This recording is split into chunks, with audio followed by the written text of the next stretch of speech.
What is going on, Clippers fans? Welcome to the post-game hang after the Clippers defeat the San Antonio Spurs after being down 26 points at one point in this one. The Clippers come back thanks to an absurd second half shooting performance. Amir Coffey was phenomenal in this one. I need to have a soda because that game was absolutely insane.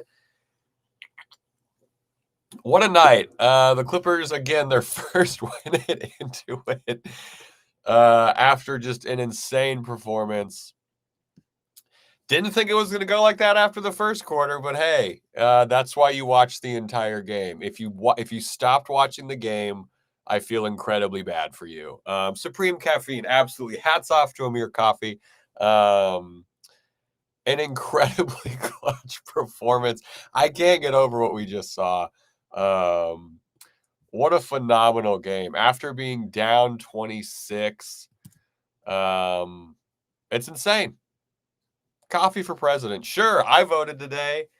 I might take my ballot back and vote for Amir Coffey.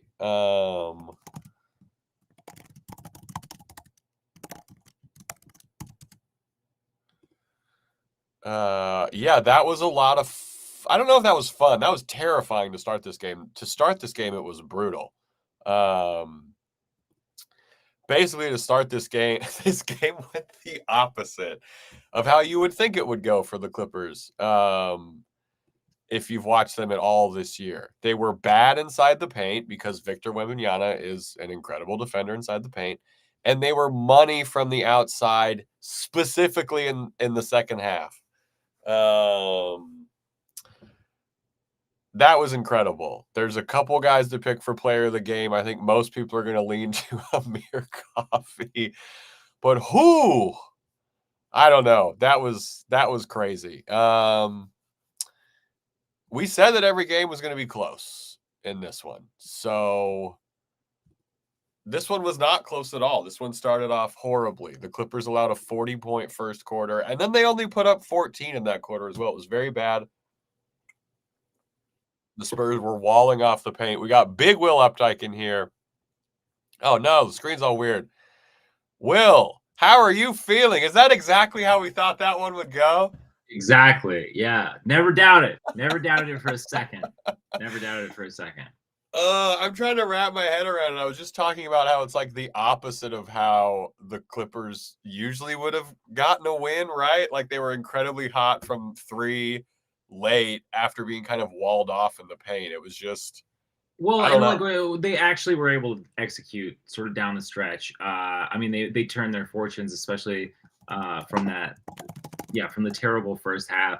And it's kind of been like the inverse of what we've seen a lot. Like I think that has been a huge struggle is the late game execution. Clearly, some fatigue has been setting in there, sort of across the board. But this game, able to rely on the bench in a way that was able to get us through it, even though Harden, who had a much better second half, really, really struggled in this one.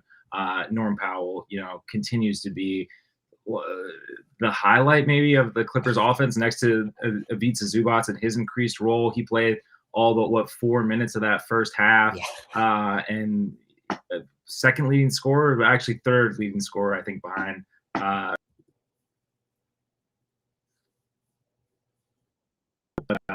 be able to pull it out. And I mean, shooting, what did they end up shooting? Like 55% or something. They were but it was a great win. Yeah. They were what? I mean, yeah, 51% from three is 51%. for the Clippers. Yeah, I mean, Amir hit 5 of 6. Norm was 5 for 8. His sixth. Amir hit like the biggest one in the game. Yeah, to bring it within one was the biggest play of the game, and that was after like it was a couple possessions after that like demoralizing sequence where Wemby got the block and then the oop on the other end. Yes. In just like, man, he's a black hole there. The Clippers really struggled with him down low. That was interesting to see. What did he end with? 8 or 9 blocks, something like that. Is unreal. It was 9. He almost had a triple double. He was 1 block away from a triple, and it affected the Clippers incredibly early. We saw the paint for a team that lives off the paint. I mean, they shrunk the paint, very effectively. Yeah. TD giving this shout out. Chuck, I like this closing lineup with Zoo, Coffey, Norm, Dunn, and Harden. Phenomenal tonight. It's a very small lineup, but it worked. And Ty Lue did a great job of playing the hot hand tonight. There was a time when Norm was going to check in, when in the third quarter, when the lineup without Norm or Harden had the run going, Norm was set to check in. And I think Ty pulled him out and was like, we got to keep going with this lineup right now. So hats off to Ty for a really good game. Hey, you're bench, bro. For a really good game, rotation-wise, down the stretch for this one. People have been upset about that, but he got it done down the stretch. Yeah, I mean, and I certainly agree with the criticism. Part of it has just been, some of the execution and of the players. And I mean, some of that is lineup dependent. Some of it does just come down to getting in those reps, which, I mean, unfortunately or fortunately for the Clippers, depending on how you look at it, they are going to have a lot of those clutch time reps. They're going to have a lot of time to figure out how to make the right decision in close games. It's been every game. Has every game had clutch time? Yes. Right. I'm pretty sure. Which is crazy. A great post-game quote from Ty here about Amir Coffey. He said, tonight he was a big reason why we won the game. If we play basketball the right way, you never know whose night it's going to be. Tonight was Amir Coffey's night. They played 3/4 of the game the right way. 60% of the game the right way. The beginning was brutal. Like we mentioned, it was just rough all around.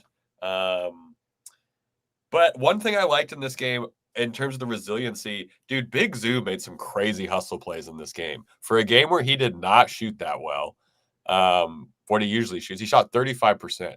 He only had 6 makes. But he got disgustingly gritty offensive rebounds. He made all of his free throws, double digits in board again. Hell of a game from Zoo, and the type of performance they need from the big guy, right? Like to kind of be this hustle guy out there for him. Yeah, for sure. And I mean, it's been showing. I mean, like the trust in it has clearly been showing. This, just under 37 minutes in this one. And like I said, all but 4 minutes of that first half, which he was, super needed for. Kai Jones only ended up playing 4 minutes in this one. So I said it a couple games ago, I think when Kai got 9 minutes. And Robert Flom tweeted this out too. Like, the lineup move is probably to cut to a 9-man rotation right now, or switch out. Can you, though? Right. Or switch out Kai's minutes for moving in Jordan Miller or something like that. Because I don't really see those as interchangeable, but okay. Well, you just run more small ball. You know what I mean? Like, it wouldn't be like he would. Yeah, I don't think that's a good idea. But Kai is not. That's fine. Kai is not it at the backup center. There's a lot of good tonight. Kai wasn't part of it. Yeah. Hopefully, I mean, he's going to have his limitations. I think that there's situations where he can be effective. Obviously, it's just going to be staying in motion. Like when the Clips have the energy to be able to play that way, I think that it benefits him. That's not going to be every night, and it's certainly not going to be. If James Harden is going to be playing as many available games as he seems to be thus far. Yes, that is a good call. People are making coffee to celebrate. Love that. Hello to everyone in the chat, by the way. Tim Kirk is worried. Well, how come Zoo hasn't developed a game outside the paint? Because he doesn't need it, I don't think. It's just we haven't it's just not really necessary right now. And we've seen flashes of it, right? Like it's just not something that they would really go to. I got to be honest with you, Tim Kirk. We've been begging now for years just to have Zoo involved offensively in the role of a center. Normal center. And we're just now getting that. So it's baby steps. You gotta walk before you can run. That's a very good point. Yeah, Zoo's minutes would be a lot lower if he was trying out that mid-range shot. Yeah. I mean, I like where your head's at, and I do think that it's not I don't think it's an impossibility. I just think it's what we got going on right now with Zoo seems to be working. Let's just let's keep doing that. And on a night where he had like a terrible field goal percentage, we'll just stick to the fundamentals. Big emphasis on fun for Big Zoo. have Zoo bring the ball up, like that idea. Of course. I mean, point Zoo. Look, we didn't say anything We're about not him fools over here. about not throwing some sick dimes out there. We didn't say anything about that. Yeah, some very funny plus minuses in this game. If you just look at the box score, you would have no idea what happened in this game. If you didn't see the final score, Amir Coffey plus 34, Chris Dunn plus 24. But the other end of the spectrum, Terrence Mann minus 20, Derek Jones Jr. minus 20, or minus 14, excuse me. I don't really like, this team is so up and down that Terrence was not very good. He was not very good. He only took, 4 shots? Yeah. Yeah, took 4 shots. Well, he had, you know what? He did the thing he does. He had 5 points in the first quarter.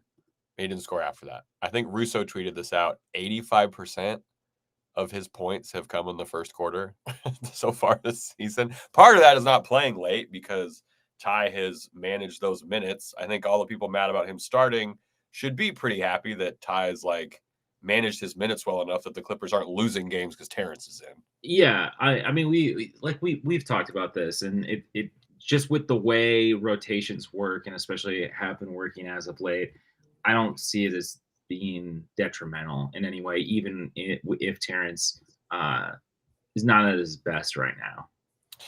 Yeah, we obviously want it to get better. But again, this is the nice thing about having a coach like Ty. He's like, oh, you're not playing well? Okay, well, Amir, you're getting 25 minutes. We're going to figure this out. Saif saying they need all the Coffey haters to apologize right now. Is Amir Coffey hated? Are there haters? Does Amir Coffey have haters? I don't think he does. I ended up watching the Spurs cast, and Same. I mean, you could tell people were a little surprised that there were coffee chants in the arena, and I feel like that's a pretty regular thing. He's a fan fave. He's absolutely a fan fave. Did you notice on the Spurs broadcast how often they complained about how far away from the court they were? Yes. Yeah, I thought it was really funny. Yeah, I'm like, come on, what are we doing here? It's the only, to be fair though, it's the only NBA arena that I can think of that does that. Yeah, they're that far away. That I can think of. But I mean, let me know if there's another one. But I cannot think of another NBA arena where they have broadcast row that far away from the action. It seems kind of weird, to be fair, honest. And I hadn't heard that complaint before from a team, so that is something to think about. I just heard about it from other Clippers people. Oh yeah, I mean from other arenas. You know what I mean? It's not usual. Yeah. Well, I just mean when you see a broadcast, any broadcast that you watch, you can tell where broadcast row is. If you're seeing the crowd at Intuit, you have no idea where broadcast row is, because it's not where it normally is, at the top of the lower bowl or at the center there. Elite comment. Thank you for reminding us of this. Deca fantastic. The mug life from Brian Seaman, who's in mid-season form. We love to see. G Master Funk Flex giving Will a shout out. It's our year. Some people have been saying it's our year. Hey, it starts with one win at home. Okay. I can't believe it took this long to get a win at Intuit, but they did, which is fantastic. Which is good, because if they would have lost, per Justin Russo, they would have set a new record in the NBA for opening an arena with losses. They were tied with the Chase Center opening for the Warriors, who also went 0-4 to start before winning their 5th game on also, I believe, what was November 4th. Yes. So something going on there. Absolutely insane. Tim Kirk is still going off about Zoo, and I respect this. After a 26-point comeback, I too would love to be able to focus on this. Man, Norm Powell, 20-point game in a row, 63% from 3. What a wacky win. We talked about it off top, though, but the opposite of how you think the Clippers were going to win this year, with electric shooting from the outside and not super successful shooting on the inside. But fitting for a team like this to get a win like that for their first one in Intuit. The game chart for this game. Yeah. The game chart for this game is so funny. I can't believe they were down 26. I mean, I can, but just not for them to come back. And we kind of got crushed in points in the paint. Yeah. You look at the fast break points, 24 fast break points, tied in turnovers. It wasn't a crazy sloppy game. You know what I mean? Like the defense, like offensively, only 10 turnovers is a we just huge got improvement. we just got out rebounded though, like 56-48. And the rebounding for the Clippers this year, Zoo being I believe the leading rebounder in the NBA right now. I mean, like the rebounding is what has kept the Clippers in a lot of these games. It's kept them very close along with that defense. And so when you lose that advantage, obviously going up against a player like Wemby and like a lot of hustle guys, it things can get ugly pretty quick. Like in this one could have easily gotten to be a very ugly loss. Very good point. I mean, the resiliency, right? Like after Norm, what he said, the vibes in the locker room were nasty or something like that recently. The quickest way to fix nasty vibes is to come back down from 26 points. Like I genuinely can't think of a better way to help the vibes out. So I mean, we have to old cliche, but it's just also 100% true. Just winning solves every problem. It's winning fixes everything. It's fine. Wonder what the team's going to look like when they play the old 76ers and Paul George on Wednesday, but not worried about that right now. If you're new to the stream, the Clippers did come back down from 26 points against the Spurs, who Chris Paul looked very upset to start this game and looked like he wanted to kill the Clippers. Did you hear that the flopper chant in the fourth? That was that rule. The crowd is so loud at Intuit, like they can't muffle a lot of stuff on the broadcast, which is really funny. That's sick. Shout out the Wall for sticking with it. It did look like a bit of a light night at Intuit, but I mean, Monday night game against the Spurs. It's a Monday night and your own forward home against the Spurs. Like, I'm not blaming people for not being there, but the people who were there were very loud, which is awesome. David Day. It is not true. You don't have to have the facial recognition. There's just a expedited line if you do set it up. But you can just use like your Apple Watch or your phone or something. Don't worry. You do have to have the app though, like to get your tickets and all the shit. You don't have to scan your face though. It does make everything at the arena easier though if you do. Yeah, it does. Man, the minutes distribution tonight was really interesting too. Nico played 20, KPJ played 20, didn't shoot well, but he had 7 assists and 8 boards. He shot very poorly. He led the team in assists, didn't he? Yeah, number 1. I know, and it took Harden what? It took Harden like 17 minutes to get an assist tonight. It was like the second longest it's ever taken him to get an assist, but I mean, they found a way. Yeah, well, and it was wild because they still found ways to feed Zoo. Like they still had him going. Like I said, him and Norm were kind of the only bright points offensively for the Clippers in that first half. Yeah. Shout out Scott Tran, late night, but it was still pretty loud. Better than a light night at Staples. Okay, that makes sense. I can see that. Chunk wanting to know how long is this KPJ shit gonna last? Well, if you look at his lineup data, he's part of one of the more successful lineups. His shooting has been bad. I'm not saying that at all, but in terms of how Ty Lue thinks about this, I don't think that change is coming anytime soon. Because the change is Bones, right? Like, who takes KPJ's spot? Yeah, I don't really see anybody other than Bones. And it's difficult with Norm already being asked to do so much. Bones would just have to show a lot. Bones would have to show a lot. And honestly, like, with where things are at right now, and certainly like the amount of leeway that KPJ has kind of been given in this lineup, despite like some less than inspiring stretches, I don't really know what it's going to take at this point. Like, I mean, I don't not condoning, but like truly, he has such a high usage rate. Like, yeah, like I like barring like some sort of injury, I don't know, maybe he has a really great week of practice or something, and they toss him a couple minutes. But like seriously, like I just don't. Right. I'm not with already how kind of like thin things are, you know, and you know they'll still go with KPJ, and like sometimes it works. Like he was better tonight. Sometimes shooting's been bad. Yeah. Yeah. Sometimes it obviously doesn't work. And if we haven't seen him yet, I mean, it is still early in the season, but it does have me questioning like what is going to be what would it take? What would the catalyst have to be to see Bones out on there? And Logan Rapp is saying Ty seems out on Bones. I think that's kind of where they're at.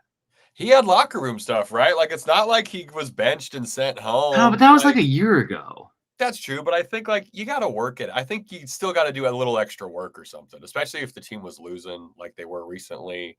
Yeah, but I mean, PJ's not with the team, which helps. I don't think KPJ is going to the G League like some people are saying. But yeah, I do think Ty's out on Bones. There's, he's staying after practice. You see some of the footage, like he seems to be doing all the right stuff. But yeah, you look at even just the usage rate of KPJ. I think Adam talked about it. He's at like a 40% usage rate or something. That's nuts. It's like it's kind of fucking crazy. And he's shooting a lot horribly. Of that is self-imposed when he's on the floor, though. Yeah, to be perfectly honest. That is a very good call. I like this from Malcolm Maxwell. We won tonight. Let's keep it positive, Clippers fans. And yes, it was a weird ass win. This team is gonna get weird wins. They're like not perfect. Obviously, there's a lot of stuff. There's a lot of stuff still to work on, but this was something that you can build on. This was a step in the right direction. You could say that something was born from this. If Adam Oslin, I wouldn't, but Scott Tran saying it's a good night. Clippers won with the Sixers lose with a PG-13 brick. Yeah, you do kind of love to see that. The Intuit Dome is going to be very vocal, I would imagine, on Wednesday night when Paul George returns to the stadium. Especially with some of the podcast comments from the audio savant. Larissa saying we got off to a slow start but got the win. That is maybe the understatement of the season. Slow start, 14 points in the first quarter. Has to be a season low for any quarter for the Clippers. I think they put up 16 at one point. But this is great stuff.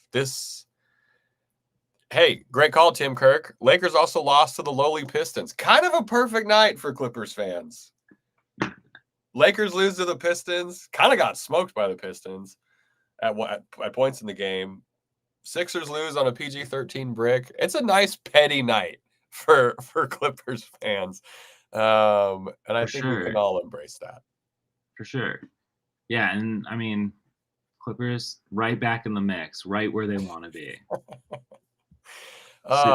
Sitting at 14th. Actually, that's not updated. That's not the latest. So what are we moving up to, like 10th? Feasibly. Maybe. If things break their way. Yeah, I think we'd be like 11th or 12th. Okay. Nipple Secretions is telling us that Dallas lost. Oh, great. Appreciate you, NS.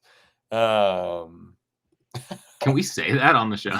I don't know. That's his name. Their name. It's PG-8 now, only for kids. Great bit.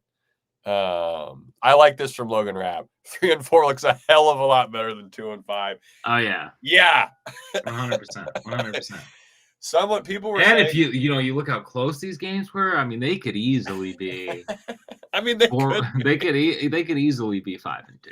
Sure, or 0 and 7. Larissa, do we ultimately play better when Harden is not on the court as much? No, I don't think so. No, like as much, I guess. I mean, he still played 33 minutes tonight, shot 60%.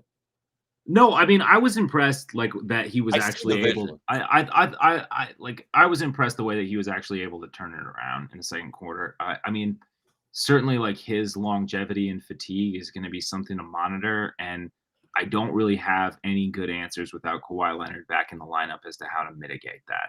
Right? Like there's I mean, nights off, like unless it's absolutely necessary, it like isn't really something we have the luxury of granting him, which is unfortunate for a player of his age, but that's kind of where we're at.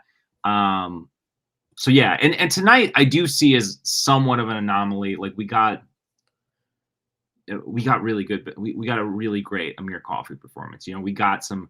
We got great Batum minutes. Like we had solid bench minutes, and we had things that were able to function. I mean, we already even mentioned KPJ's assists. Him being able to be a catalyst for other guys around him that can take some of the burden off of Harden. Do I ultimately think the team is better when he plays less? No, of course not. But when things are going, it can help to lighten that burden. Yes, it's interesting because he also defensively hardened today to start the game. At one point, he had like 3 strips in 1 possession to start this game. So you're kind of like, oh, okay, like he's giving a little something on the other end, at least making him think about him out there.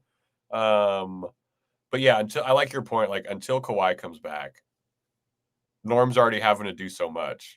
like who is helping him out? It's not going to be Terrence. Terrence did bring the ball up late in this game a couple times to help initiate some stuff. I don't think it resulted in net positives for the Clippers on the offensive end. But they're trying, right? Derrick Jones Jr. also kind of took a weird knock in this game, his shoulder on that one play. I hope that doesn't linger, but he was like kind of down for a sec.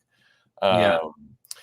Yeah, it's so. I mean, you look at the splits in this one. The Clippers from the field shot 45%, 51% from 3. Tells you a big story of how things were going inside the paint and inside the arc for the Clips. Just not a lot was falling at all.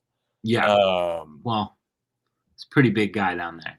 Dude, it was like, obviously, we don't watch a lot of Spurs games, and I knew that Victor's amazing and had seen him before, but like, holy shit.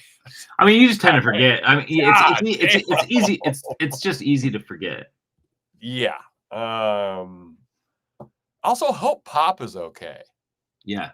I don't really see anything news on that. The Cardiac Clippers are back. They have been here the whole season, folks. The Cardiac Clippers have been hanging out.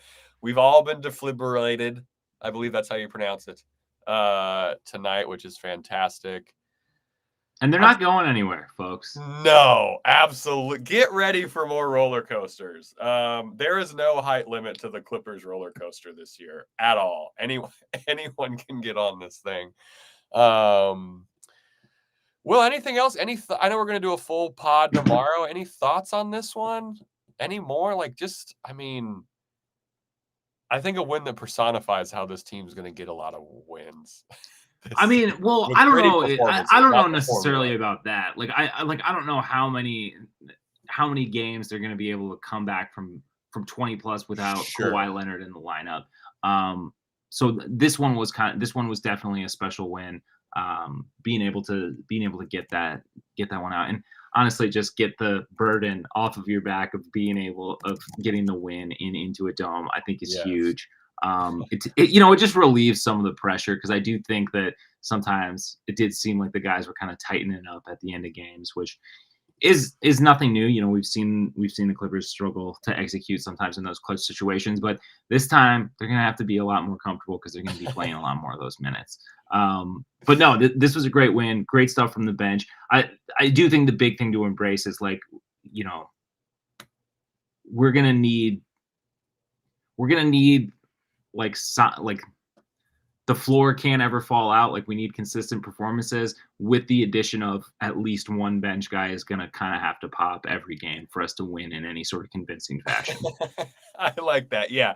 There's going to have to be not a complete anomaly of a performance, but close to one. Like, not so big of an anomaly that it's like impossible to happen on a night-to-night basis. Like, it's not it doesn't have to be Coffey. 35 points. It doesn't have to be Coffey scoring 19 points or whatever, but we need we are generally going to need one guy who's not in the starting 5 to outperform, to sort of outkick their coverage, to outperform sort of like what their pay grade is, unless we get those games where Harden and Norm are both really on offensively and the defense is clicking and we're out rebounding another team by A+ boards. Right. Yeah, I like that we kind of saw some, like, I liked this game from Ty Lue. We saw multiple guys on Wemby to open this game. He's very difficult to stop, but giving him multiple looks, we were very committed to that. He stuck with lineups when they were working. He didn't pull to anyone too soon or too late or anything. He, rode the coffee hot hand, but yeah, I feel good about this one. Like, it's the grittiness and the bounce backness is going to be needed, like you mentioned, for every single game. We've been in clutch minutes every game, and they found something. Hopefully, again, the vibes are corrected from being nasty. And for all the conversations that we've had about starting lineups, I think like far more important is it seems like we're getting closer to something that could be a consistent closing lineup. Like that. Yes. So yeah. Yeah. Cosmic Dan saying it's always coffee time. We love that. All right. I'm feeling good. We're going to be back with y'all tomorrow. Thank you for hanging out. This is Clips and Dip. This is Will Updike. I am Chuck Mockler. Adam Osland is working right now for AM 570. On the radio. I think one of us might be on the radio. I have no idea. Yeah, probably. I would hope so. 26-point comeback for the Clippers. Thank you for hanging out. And